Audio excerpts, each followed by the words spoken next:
4 crazy action movies, 1 epic Blu-ray box set. This is In the Line of Duty 1 through 4, brand new from 88 Films. And this, I gotta say, guys, this is a beautiful release. This is incredibly well done. Let me hold this up if you want to freeze that and read everything that's there. But we are going to go through this. I'm going to unbox it. We'll talk about the contents of everything that's included here. I've watched all 4 movies. I've gone through the special features. I have thoughts and opinions. So it's going to be an unboxing and a review. First of all, I got to say, this is being marketed. So it's 88 Films, which is a UK company. But this release, at least on my copy, has the Region A logo only. It does not have a Region B, like an A or B.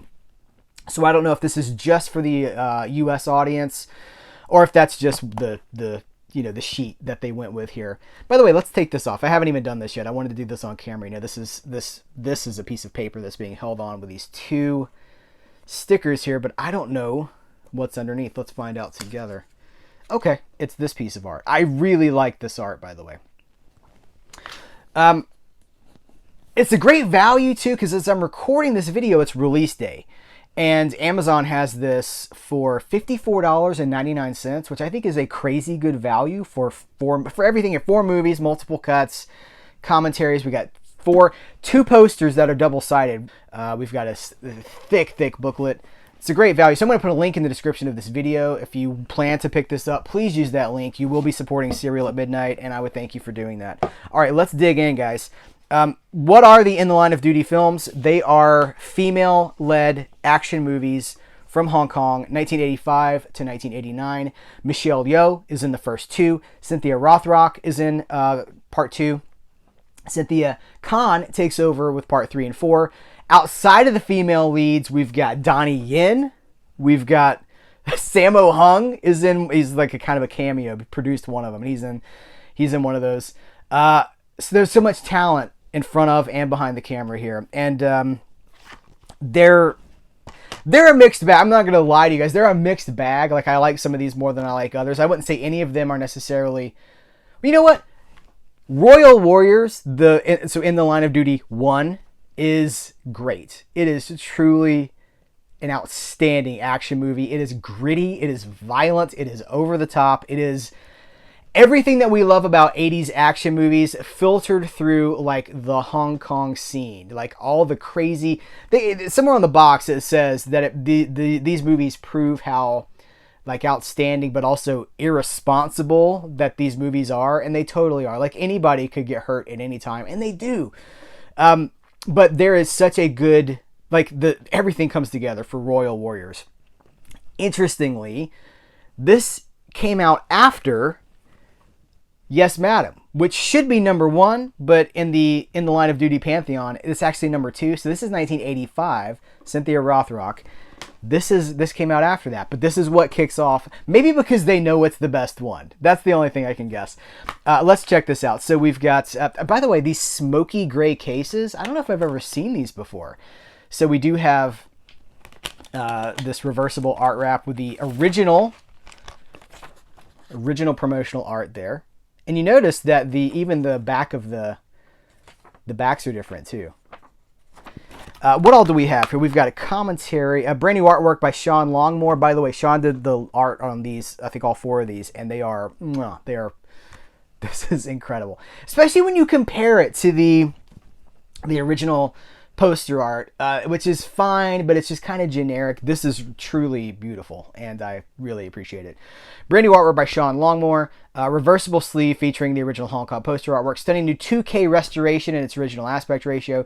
We got a 2.0 Cantonese mix, 2.0 alternate Cantonese mix, 2.0 classic English dub, 5.1 new English dub. That's 4 audio tracks, guys.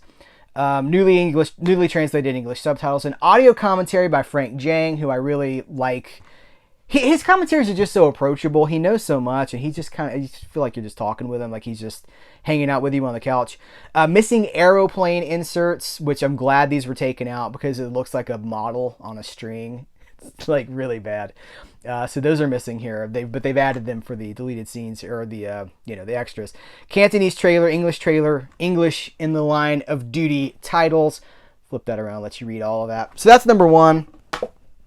Should be number 2 maybe, but number 2 is actually Yes, Madam. 1985. This is maybe the thing that kind of kickstarted the whole. I believe this was Michelle Yeoh's.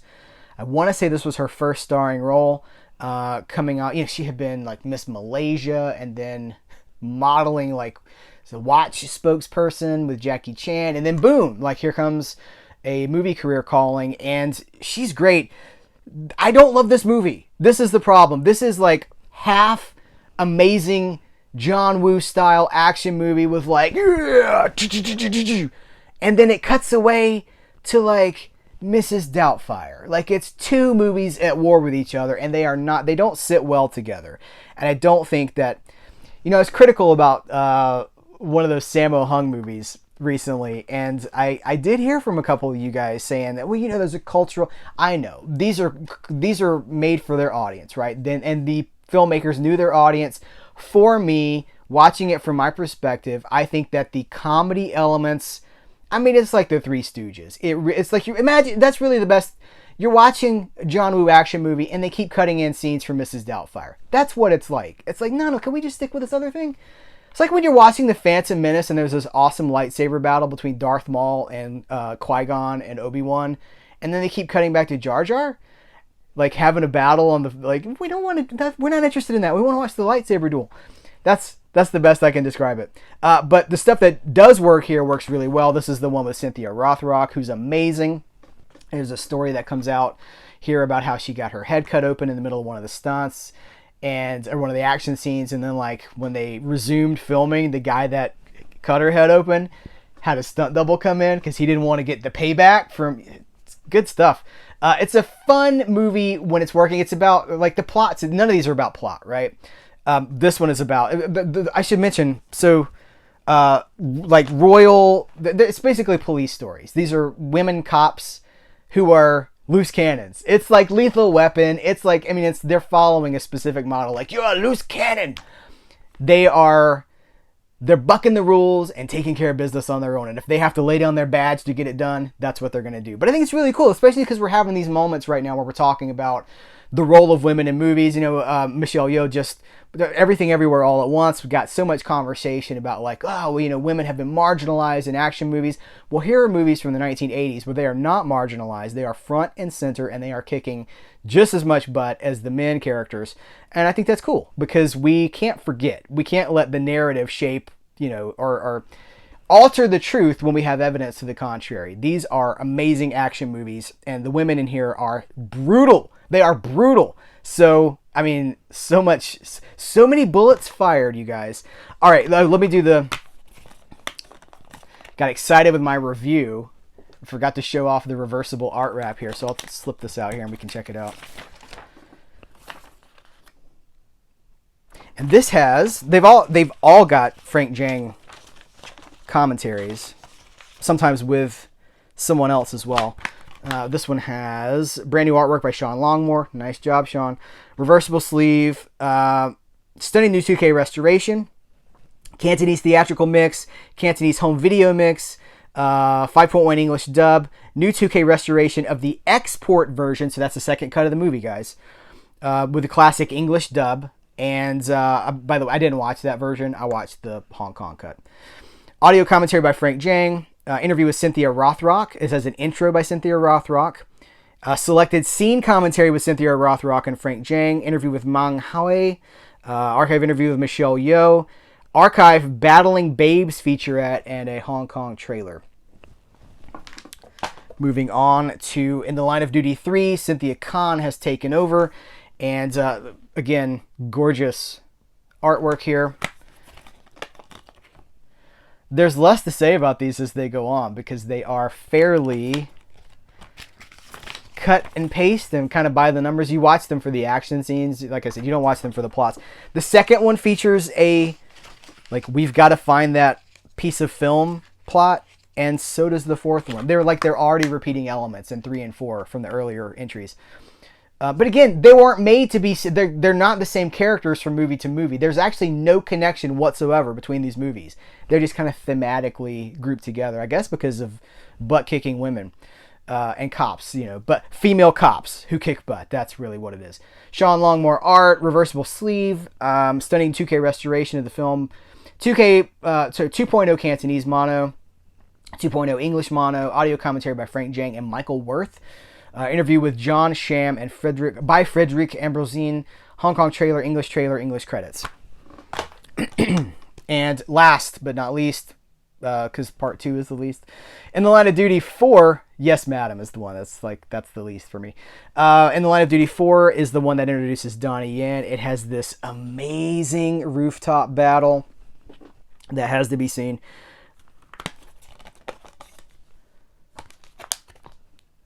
Pop this out of the sleeve here.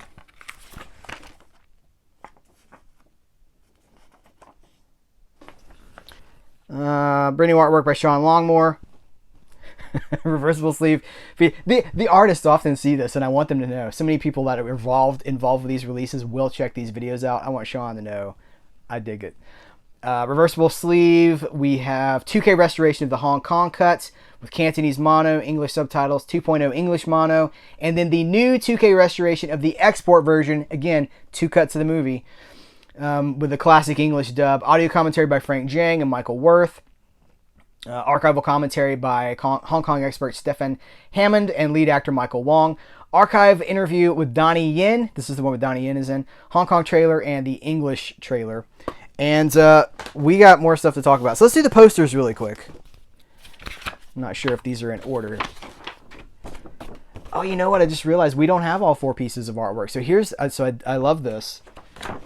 I really love this. So that's going to be... Is this Royal Warriors? No, that's Yes Madam. And...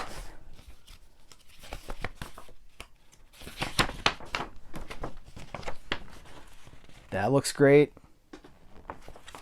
There we go. So we are missing posters for the last 2 films. But you know what? These are the ones that I think everybody knows are the highest profile because they have Michelle Yeoh, Cynthia Rothrock. All right, this booklet is dense. It is dank, y'all. It has about 100 pages. Let me see if they've numbered 93, 94, 95, 96, 97, 98, 99. Did I miss a page? Anyway, it's right at 100 pages. And it, like, boom, text. There's also a lot of photos in here. They've got a lot of the production, like posters and things like that. And let me see here. I'm trying to find the table of contents here. They tell us everything we need to know about each movie. Like a reading. I once read for my daughter's class. I was like, blah, blah, blah, blah, blah. That's how I feel when I do these videos. Come on. All right. Police Assassins, an interview with Shan Tam and Michael Parker.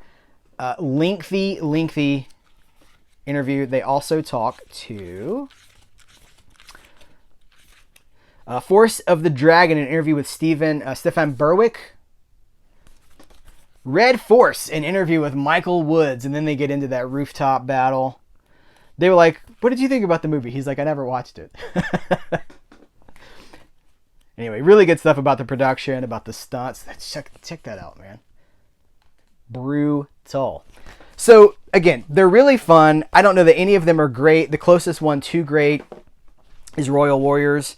But for the value, I mean, this is not a $150 box set. This is a $55. I mean, you're paying a little, was it 11 bucks and change per Blu-ray. So I don't know. I feel really good about recommending it. And again, use that link to support Cereal at Midnight.